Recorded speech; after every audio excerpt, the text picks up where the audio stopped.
We're going to watch this video on how to get from tier 1 to tier 3. We're going to see what we need to do. And you know the first thing that we're going to do, gentlemen, first thing we're going to fucking do, guess what the first thing we're going to do is? Too bad, you don't have to guess. I'm going to tell you. We're going to do the Guardian raids. I am going to solo the Guardian raids. Here we go. Lost Ark's endgame is a progression dance like none other. Maybe you're excited, but I bet a fair number of you are overwhelmed. Yes. Hey there, friends. It's Kodiak here. Welcome back to Legacy Gaming. Today, I want to help ease your minds and share a guide for casual and hardcore players alike, so you know exactly what you can or should do when you reach 50 and are ready for the endgame. All right, well, let's see it. I gotta figure this shit out, dude. I gotta figure this shit out. I don't know what the hell I'm doing. Like, I saw like a list of islands that I'm supposed to go to. That's it. Before putting this video together, I decided I wanted to give both types of players, casual and hardcore, a path for success.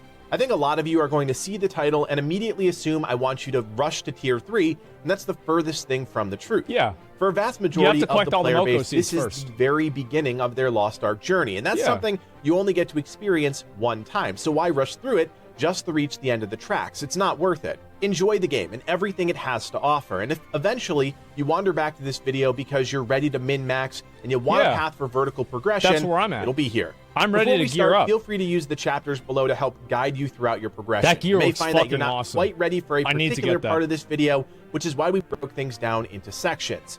I do actually want to start from a casual frame of mind, because once you reach 50 as a new player, things get a bit daunting, especially now that the well of content is even deeper than originally thought. The first thing I'd recommend you do is just continue on with the main quest line. I should do You're the main reach 50 quest line? right at the end of Arthatine, or possibly early on in North Vern, and that's great, but there's still more to explore. Okay. You're going to have to do these quests eventually anyways. That's part of the prerequisites for unlocking additional tiers of content aside from your gear score. Yeah. After Vern, you'll need to head to the northern region of the map and reach Shoeshire.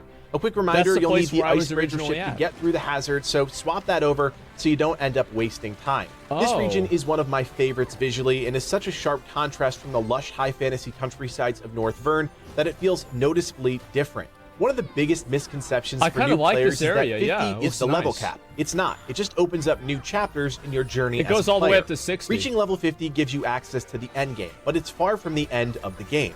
There are still storylines to complete, collectibles to hunt down, and a wide range of content that will continue your progression. Eventually, you will make it to level 60, the true level cap at this point, but that will take months compared to the days it takes to reach level 50. Yeah, I'll get 60 Along the same time you're working through the available story content, you should take some time to unlock your first awakening ability, as well as your final normal ability. This can be done by heading to Trixion and receiving a class-specific quest. Each awakening quest chain is slightly different, but each rewards a unique, powerful special ability that really takes the combat experience to the next level. Yeah, I would say so. Each character has a second awakening ability, but it's a bit less straightforward to unlock. My awakening ability is so fucking overpowered, it's ridiculous. Like, it's just disgusting. I love it. Once you're done with Shoeshire, you'll head to Rahindel on the western side of Arcasia. There, you'll continue along with the main storyline. Eventually, you'll receive a purple quest from an NPC in the Queen's Garden that will open up a new awakening questline, that second one I just mentioned. Wow. This is a rather long quest chain that will take you across the entire world of Arcasia, but it's vital to gaining access to your second awakening ability. So I don't even have that yet. Once you do get the ability, you need to activate it by using the item in your bag. Holy shit, I need Before to get we get into the specifics of Tier 1, I just want everyone to know that we have a complete endgame guide video already up on the channel. If you still don't have a grasp on the basics of what there is to do in terms of endgame PvE, I'd start there, then come back to this video when you're ready for progression. For now, the end of the main quest line will take you all the way through Shoeshire. This is important if you care about efficiency, because completing that arc will net you a full set of 302 gear. By doing this, you effectively cut down on the possibility of getting hung up right out of the gate with bad item drop RNG. I never had to worry about that. Could potentially hold you back the first day you reach 50. Yeah, I popped the fuck off so fast. It's time to pivot and focus on gearing up. And to start off, we'll need to tackle our dailies. This breaks down into a few activities: Chaos Dungeons, Guardian Raids, and Una's Tasks. Those are the big three. Again, if you want to learn more about each of the things I just mentioned, go check out that endgame guide video. The goal of doing these three things is getting upgrade materials. That's your ticket to new tiers of content. At this tier, you'll need Guardian Stones, Destruction Stones, those are your upgrade Harmony items. Leaf Stones, and Harmony Shards. For Chaos Dungeons and Guardian Raids, you can do 2 a day for maximum rewards, but for Una's Tasks, it's a bit different. You do have both daily and weekly tasks, and you're limited to 3 of each. I need to get these done too. But the key is to make sure you're focused on missions that award those critical upgrade materials. Those shards are really, really good. Doing those 3 activities alone aren't going to get you to where you need to be on day 1. So how do you continue to progress even after you've reached your caps? The simple answer: islands. Various islands around Arcasia will net you the same upgrade materials that you can get from Chaos Dungeons and Guardian Raids. You just need to figure out which ones. So I have to sail around. Most of these islands are available to players all the time, but there are some islands that are part of a rolling calendar. I get updates on this. 50. I didn't even know why that was. This is a great time to remind you to set your Bifrost at places you plan on returning to. I don't know if you know an island has a specific Una's task objective or rewards you with upgrade materials, save yourself the trip and set your Bifrost to cut down substantially on your travel time. Outside of islands, there are other things you could be doing, like the tower. While the benefits aren't exactly progressing you, there are items up for grabs that will help you get ready for the challenges to come. Yeah, I thought I needed to do that. Engraving books, permanent stat boost potions, and of course, skill point potions. Right. We do plan on having other videos on those systems coming very soon, but let's forge ahead because today it's all about that path to T3. Okay. If you're a casual player and this is all a bit overwhelming, that's a big boy. Take things at your own pace or go off and do something else. Again, there's no real reason to push progression hard and fast unless you're into that sort of thing. You'll continue with everything we just mentioned up until the point you reach Abyssal Dungeons. This opens up at gear score 340, and this is the next step within the T1 progression. You don't need to do a lot of honing to get to this point. If you push past 340, it's no big deal. I have not done this before. Like, this is what I want to do. I want to do Abyssal Dungeons. You can always use the gear transfer system to move stats from one item to another. This is easy enough to do at the same tier. Just go to the honing NPC, click the transfer tab, and start moving your stats. So I don't even need to worry about that. This does cost some silver, but it really shouldn't hold you back from utilizing this system in any way. A small note, if you jump straight into Chaos Dungeons and Guardian Raids at level 50 and don't complete the... Everybody says, oh, Asmon, it's so hard. You can't do it, man. It's so hard. Oh, no. Let me tell you something. Let me let you in on a little bit of secret. I'm going to do it. That's the secret.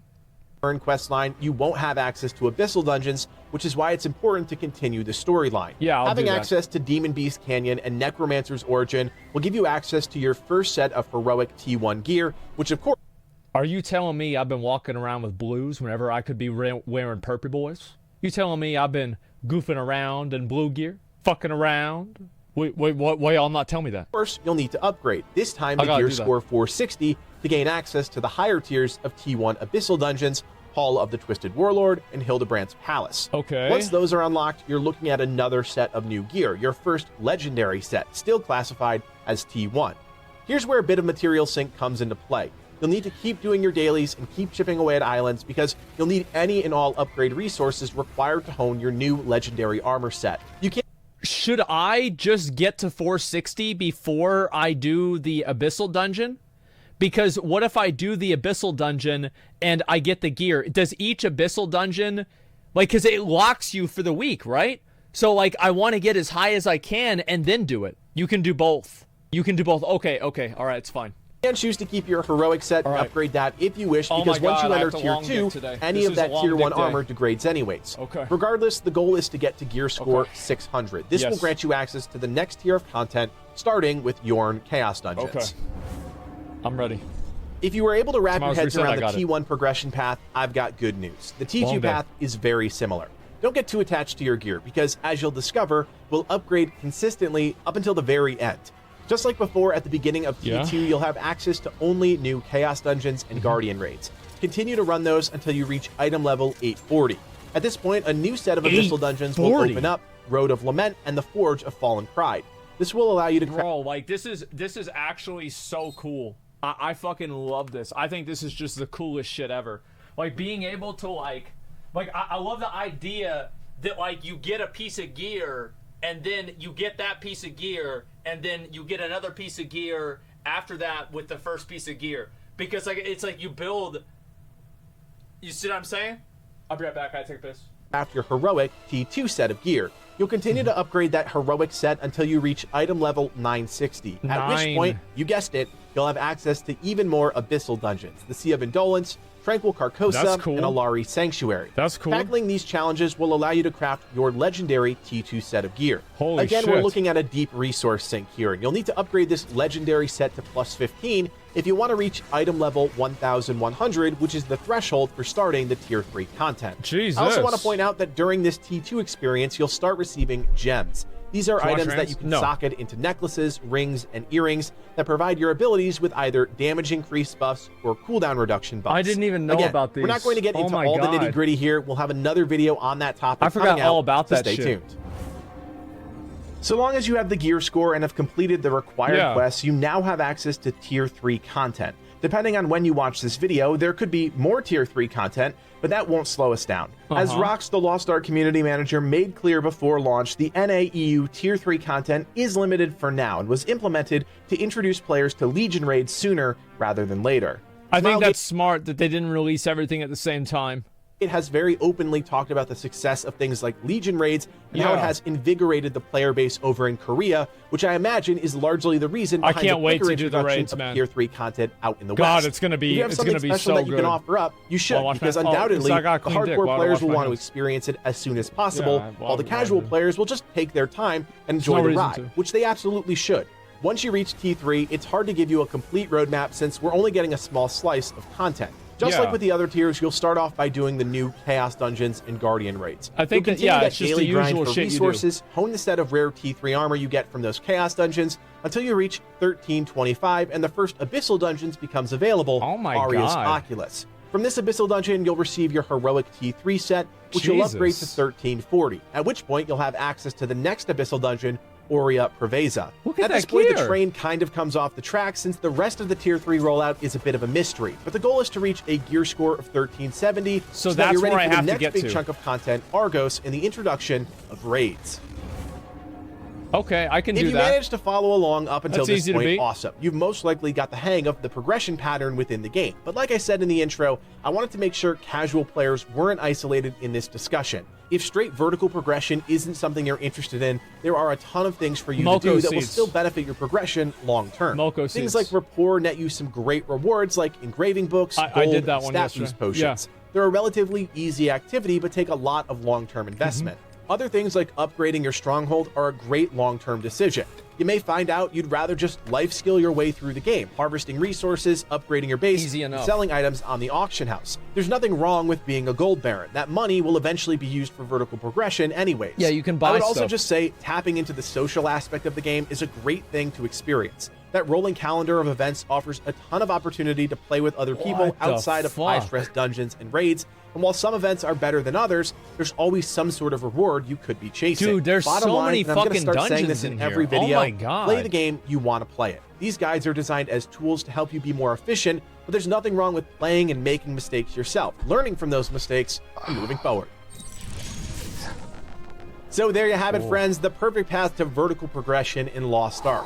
Of course, if you have any questions, leave us a comment in the section below. We'll do our absolute best to help you through any progression woes. Better yet, if you're still confused and you're looking for some help, come join us on Discord. Legacy Gaming has one of the largest and most helpful communities in Lost Ark. With a group of over 4,000, there's no shortage of people willing to help, answer questions, and walk you through everything the game has to offer. Check out the link in the description to join today. Finally, if you like everything we're doing here at Legacy Gaming and you want to help us out even more, you can do so by These videos are really well produced. For just a couple bucks, you're helping live in like I said before, these videos are really well produced. Creators. Check out the join button below to learn more. My name is Kodiak, and from everyone here at Legacy Gaming, thanks for watching, and play on. Damn. All right, let's go.